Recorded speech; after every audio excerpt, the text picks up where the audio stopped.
Okay, I just want to apologise because this is about to be a very incoherent ramble. So, Anthony Joshua versus Andy Ruiz. I have actually been asked for a prediction for this fight, and I'm going to be given one now.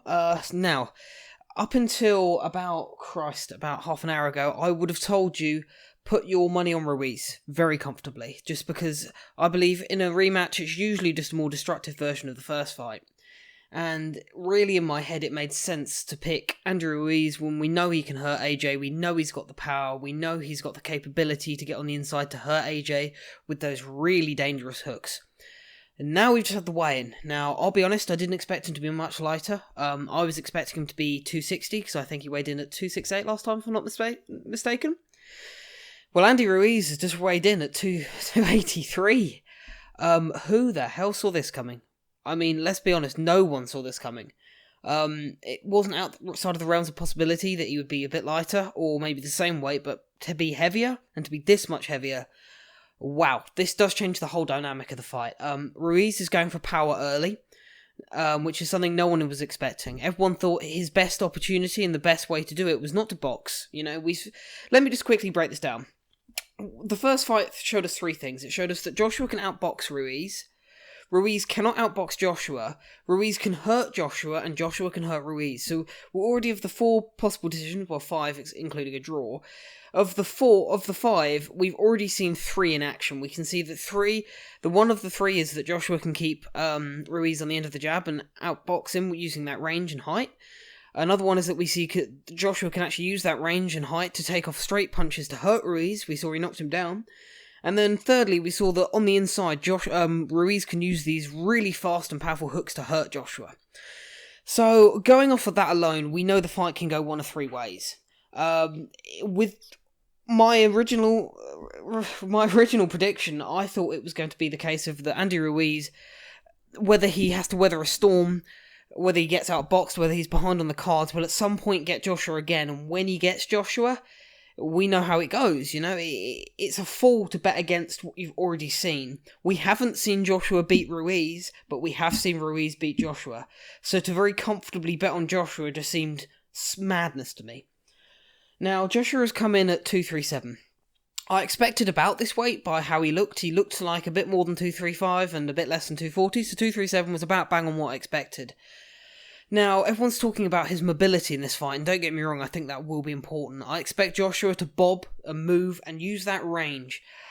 Try and almost outbox him on the back foot. You don't have to hold centre ring. You don't have to be the ring general. Let him come to you. Because as we know, Andy Ruiz does have very slow feet, and at this weight, they'll be like, oh my god, they'll be even slower. They'll be like he's stuck in treacle.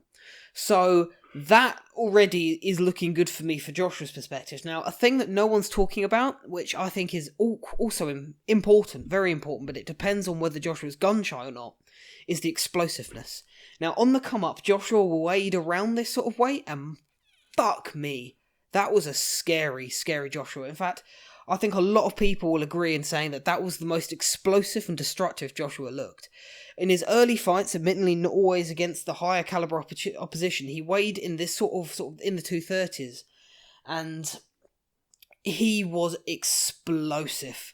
He would unload these, he didn't hook as much, he would throw these really quick and nasty straight punches. Now, Ruiz got caught with one of those punches in the first fight. Now, I'm telling you now, if Joshua at this weight catches Ruiz with one of those straight punches, that's a problem for Ruiz.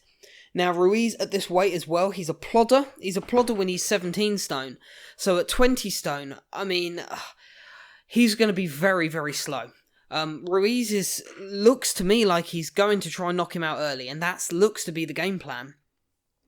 If Joshua can evade it early, because you would like to think Joshua will have his wits about him and be a bit more fleet-footed, particularly being lighter early. If he can weather that, well, I think Joshua could actually knock him out. I think he could knock him out late or on points. Now, let me premise this by saying I don't anticipate Andy Ruiz to win on points. I think that's very unlikely. It's not impossible. Nothing's impossible, but I think it's unlikely. What I can see happening, though, is if Joshua does tire down the stretch and Ruiz carries this weight well, which we don't know. We're all reactionary saying, oh my god, he's so much heavier. He could carry the weight quite well. We don't know yet. We haven't seen him around this weight that I'm aware of, I don't think. So this is uncharted territory. If he carries the weight well, he can still knock Joshua out. Before, I would have said I was 55-45 that Ruiz stops Joshua late. Now on these weights, I am more 60-40 Joshua. But don't take this as me saying that I think Joshua beats this easily, because I'm confident of one thing and one thing only, and you can come back to this video and give me a bollocking if I'm completely wrong on this. And that is, if Joshua wins, whether that be by knockout or by points, particularly if it's by points, expect Joshua to go through hell. Joshua, to outpoint Ruiz in particular, will have to walk through fire. Ruiz will, whether he's carrying heavyweight or not, if he's behind on the cards and it's like the 9th, 10th round and he's being picked off, there is one thing Ruiz will do, and that is bite down on his gum shield, walk forward and swing. And we know what happens when he does that. So, in my eyes, bar some sort of early blowout by Joshua, which I don't think is possible, because if the early blowout's coming from anybody, it's going to be Ruiz. Joshua either keeps Ruiz on the end of the jab for the first few rounds and moves and sort of waits for Ruiz to slow down, then starts unloading those heavy straight shots and stops him, from maybe the 7th to the 11th. If it goes to points, I expect Joshua to have a lot of trouble. I even think that there is a chance that Joshua gets dropped and gets splattered about the canvas and wins a very shaky points decision. Make no mistake about it, if Anthony Joshua wins this on points, it is a very dubious and shaky points win. I'm not saying he doesn't necessarily clearly win, but he might not win in the eyes of a lot of fans, because I don't think he wins necessarily comfortably. I might be wrong. With this extra weight, this has made me less confident in that, because when Ruiz was lighter, I was thinking, even if he keeps him on the end of the jab, at some point Ruiz has good fitness, he will be able to land, and when he does land, it's what happens. Now with this extra weight, will he be able to land? Look, I still think it's likely. We've seen what happened in the first fight. It really does depend on how well Ruiz takes this weight now. If he can't carry it well, he could well get stopped or get bloodied and beaten down. If he carries the weight well, expect another ferocious fight. But whatever happens, Ruiz is going to bring it. So whether he brings it early, which I think he may well do, or brings it late and sort of tries to pace himself, which it doesn't look like he's going to do. Whatever happens, Joshua is going to have to walk through fire. Make no mistake about it.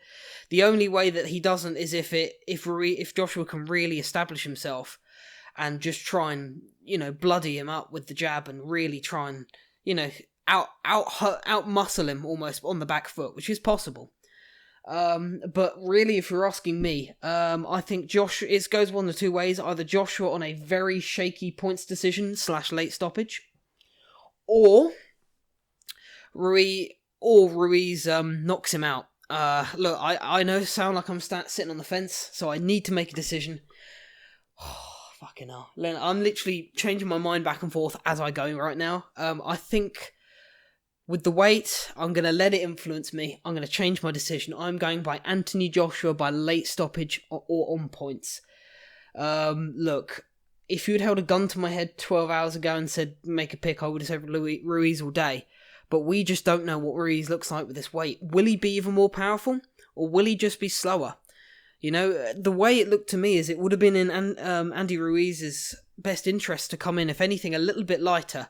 We knew that formula worked, but at a heavier weight, could he just be plodding forward, and is he going to just be eating jabs? And it's particularly with Joshua at this weight.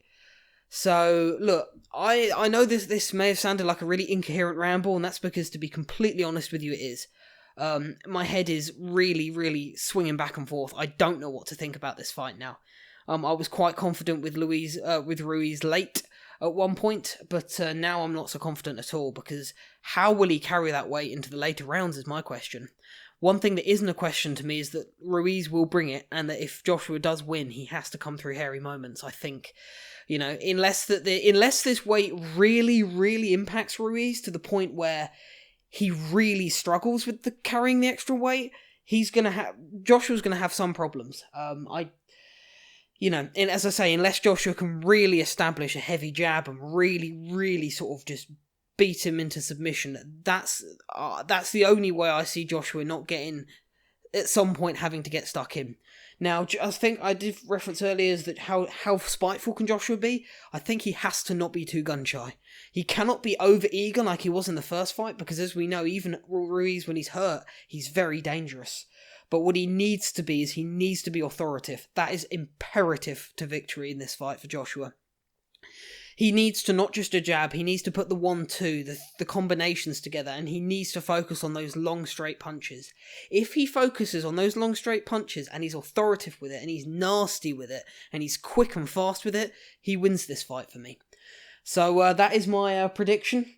Look, I'm not saying I'm confident in this at all. It's going between 40 to 49% Ruiz in my head as to whether he wins it or not. I'm really swinging back and forth.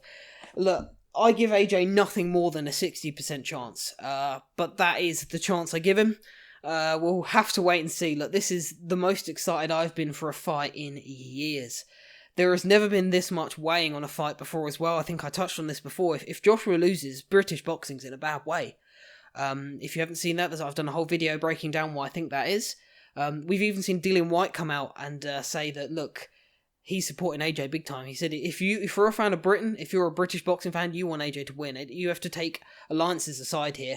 You don't have to like the guy. This is for our sport. So when even Dillian Whyte is siding with Joshua on this and saying that he wants him to win for that sake, look, it's giving a bit of credibility to what I was saying. So from a British boxing standpoint, I hope Joshua wins, just because if he doesn't, it could derail the sport in this country a little bit. But as I say, I'm very excited for this one, and I'm sure we all are. So I'll be having another couple of predictions up as well for a couple of the undercard fights. But let me know what you think of this, and take care.